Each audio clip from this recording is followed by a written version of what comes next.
Hello friends, welcome to Zoom class.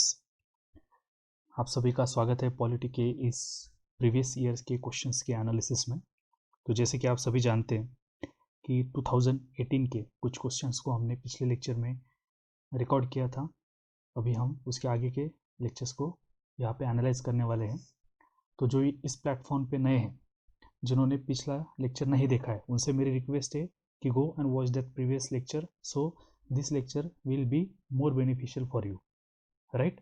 Okay, so those who are new here, I will request them to subscribe our YouTube channel और उसकी notification bell को press कीजिए, यानी कि जब जब हमारे नए इनिशिएटिव्स, नए वीडियोस आएंगे तो सबसे पहले आपको नोटिफिकेशन मिले।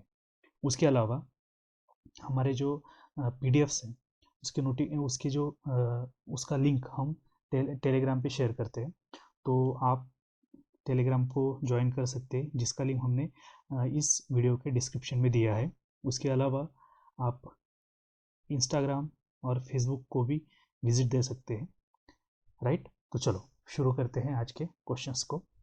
The first question is which one of the following commissions has not examined the issue of removal of the governor of a state. तो जैसे कि आप सब जानते हैं कि आपको 10 सेकंड के लिए वीडियो पॉज करना है और आंसर देने का ट्राई करना है। तो जैसे हम देख पा रहे हैं कि ये वन लाइनर क्वेश्चन है। तो यहाँ पे आप अगर पंचायत राज को अच्छे से ढंग से पढ़ा होगा आपने, right?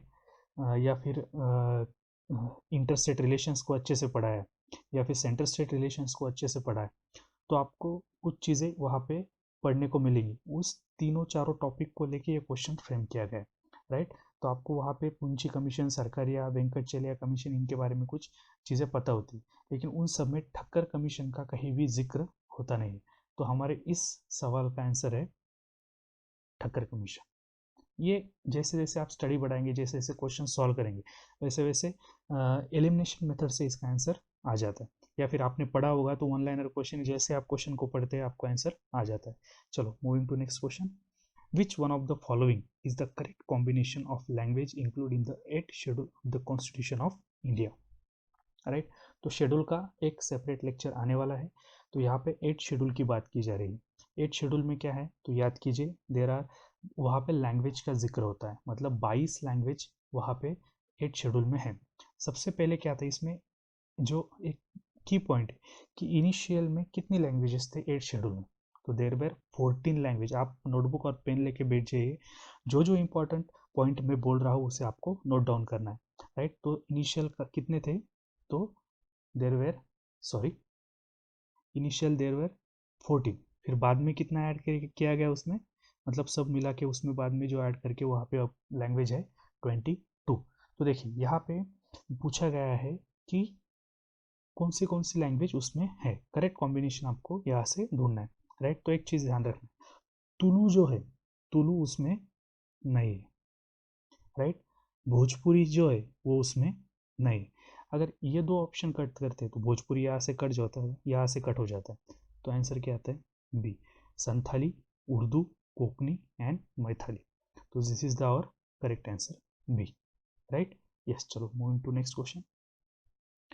Which one of the following statement relating to the power of the President of India to grant pardon is not correct, right? Video को पॉज करना है और आंसर देने का सोचना है। चलो हम ऑप्शन रीड करते हैं तब तक।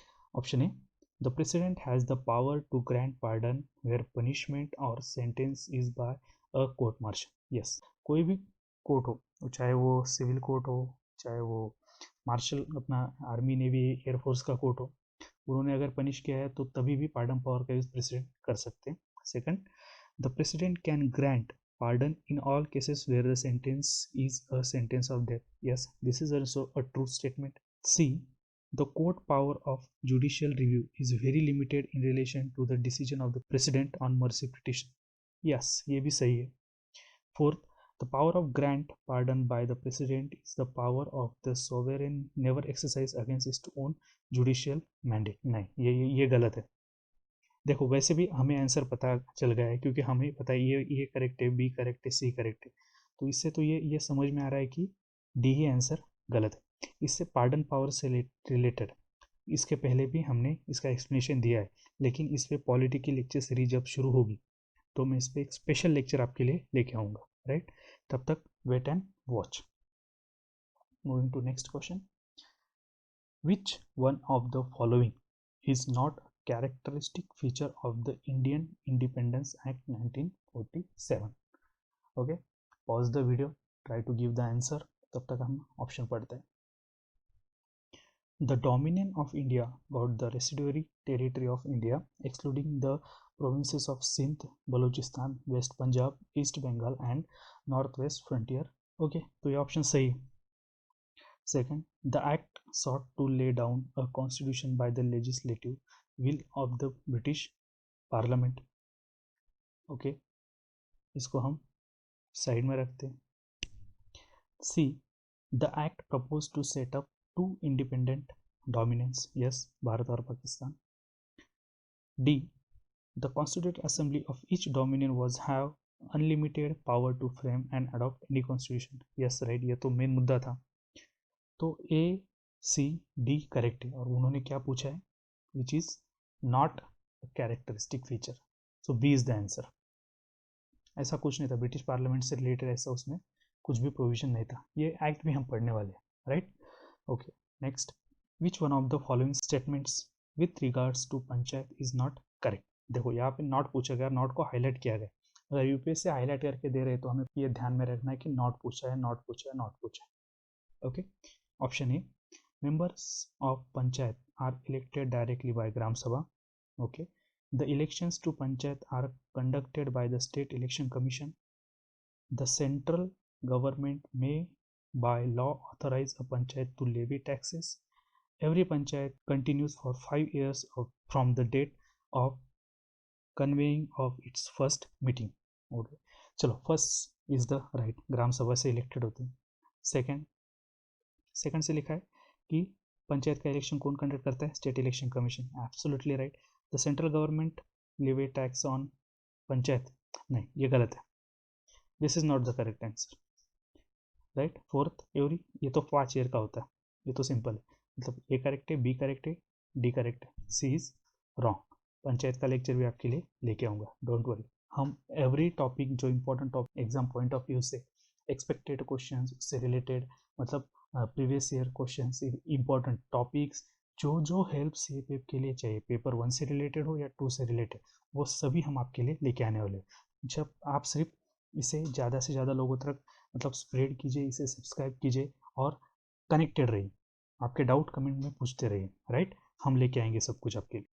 Okay, next, which one of the following concern has found a place in both fundamental duties and directive principle of the state। पूछा गया है कि एफडी में और डीपीएसपी में क्या मतलब सिमिलर है, तो इसमें ऑप्शन दिए गए, तो आप पॉज कीजिए, आंसर देने का ट्राई कीजिए, राइट। तब तक ऑप्शन पढ़ते हैं कि safeguard of public property, protection and environment, improvement of environment, forest and wild life, respect for the rich heritage of our composite culture, promotion of cooperative society, right. ये similarities ढूंढने के लिए आपको पहले दोनों के भी मतलब आर्टिकल्स, पॉइंट्स सब कुछ पढ़ना होगा, तब जाके आपको वो समझ में आएगा। यहाँ पे ये ऑनलाइनर सोच के हम इसका आंसर, मैं आपको आंसर बता देता हूँ, तो आंसर इज बी। ये improvement of environment, forest and wild life, ये दोनों तरफ भी, राइट। इसका भी डिटेल लूंगा मैं, don't worry, right. 17, which one of the following is not a part of the directive principle of state policy? Again the question is of not a part of DPSP। Option पढ़िए, 10 second pause कीजिए और answer देने का try कीजिए। A, uniform civil code for all citizen, B, separation of judiciary from executive, C, duty of the state to raise the level of nutrition and standard of living, D, promotion of scientific temper, humanity and the spirit of inquiry and reform, right. Answer देने का try कीजिए। तो इसका सही answer है not the part is D. Uniform civil code तो है ही, उसका आर्टिकल आप मुझे कमेंट में लिख के बताओ। Separation of judiciary from executive, yes ये भी है। Duty of the state to raise the level of nutrition and standard of living, yes it is there. लेकिन ये जो लास्ट वाला ऑप्शन है, it is not in DPSP, it is in fundamental duties, right. Okay, चलो moving to next question. The federal system of India and US are different in all the following respects except, मतलब सारे expect same है, लेकिन ऐसा कौन सा accept मतलब aspect in चारों में से ऐसा है कि जो सेम नहीं है। आई बात समझ में। The federal system of India and the USA are different in all the following respects except. Question को ढंग से पढ़िए तो आपको समझ में आएगा कि डिफरेंट है लेकिन एक बात सेम है। हमारा जो फेडरल सिस्टम है हमने वो कनाडा से लिया है, राइट। ये भी क्वेश्चन आता है, हमने लिया है कनाडा से, नॉट यूएसए से नहीं लिया है हमने, ये बात समझ लेना।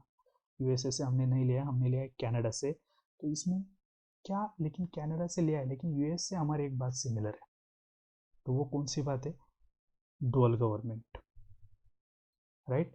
मैं फेडरल सिस्टम ऑफ इंडिया इस पर भी एक चैप्टर बनाऊंगा तो आपको वहाँ से वो समझ में आएगा, राइट। तो 120 का आंसर इज डी, कि इंडिया के फेडरल सिस्टम में और यूएसए के फेडरल सिस्टम में डुअल गवर्नमेंट का ये पॉइंट सेम है। Okay, moving to next question. The power of the president of India to refer a matter back to the council of minister for consideration was inserted in the constitution by, इसका answer दीजिए। Amendments, yes, important amendment है। Yes, बहुत लोग इसका answer B लगा के आते हैं लेकिन इसका आंसर बी नहीं है, इसका आंसर है 44th अमेंडमेंट, राइट। तो 42nd 44th अमेंडमेंट ये तो हमें पढ़ना है, तब ये पॉइंट कवर हो जाएगा। Moving to next question. Ashok Mehta committee was constituted to make recommendation on which one of the following issue. Very simple question, जिसने पंचायत राज का बेसिक भी पढ़ा होगा उसको समझ में आएगा कि Ashok Mehta is related to panchayat raj system, right. तो इसी तरह से हमने 2018 के पूरे क्वेश्चंस को यहाँ पे एनालाइज कर लिया है, यहाँ पे पढ़ लिया है, यहाँ पे उसके आंसर हमें पता चल गए हैं। तो अभी हमारा काम क्या होगा, तो we will go for 2019 question paper analysis. You wait for that, soon the video will be uploaded on the Zoom class platform.